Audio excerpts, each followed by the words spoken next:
大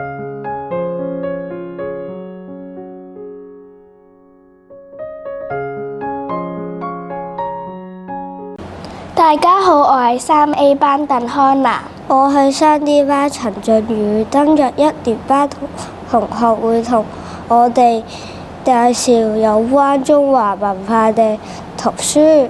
佢哋仲會代表學校參加同心共讀中華文化幼稚園及小學人文科閱讀活動比賽。不如我哋一齊欣賞佢哋嘅參賽作品，請大家細心欣賞。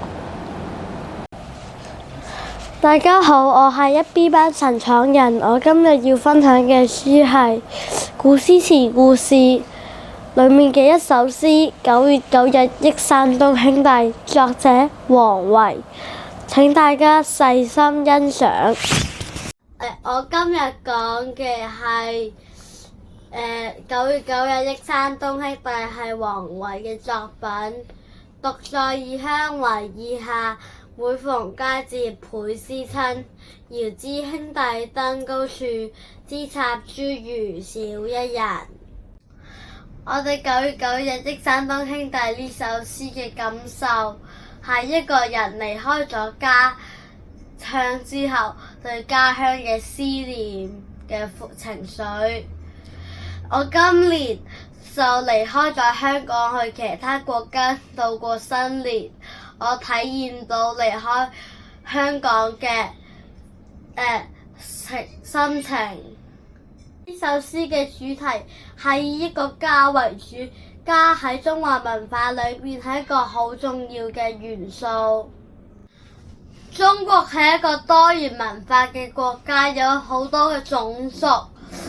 中國係一個好大嘅家，我哋喺個家裏面都希望可以和諧相處。大家好，我係1B 班張正偉。我今日介紹嘅書係《文字好好玩》，作者廖嘉怡。請大家細心欣賞。大家好，我今日介紹嘅故事係《文字好好玩》。作者係廖嘉怡，係由和流文創去出版呢本書。點解你今日要介紹呢本書啊？因為我對中國文字好有趣。我哋呢度有左右拼字，例如言字加個果字，等於個課字。呢度仲有對拼字，我俾你哋睇下，例如月加個月字就變成個貧字。呢度仲有金字塔拼字，例如3個木就變成一個森林個森字，3個口就變成品嚐個品字。仲有多部拼字，例如椅子個椅字，大可字喺中間，大字喺上面，木字旁喺側邊。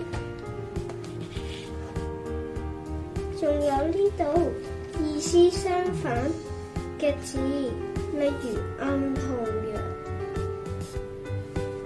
左同右。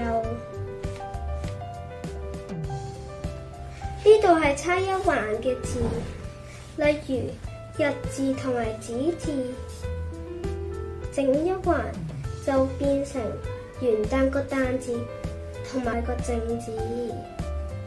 仲有呢度差一豎，即係差一直嘅字，例如午餐個午字，有一直就變咗牛字。呢度就係爭一撇嘅字，例如大小個小字就變成少年個少字。呢度係差一勾嘅字，例如個雷字加一勾就變成個電字。睇完呢本書嘅心得就係我學到好多中文字。因欣賞完一年級同學精彩嘅介紹，令我認識到中華文化博大精深。大家多閱讀中華文化嘅書籍，認識祖國。多謝大家欣賞，再見。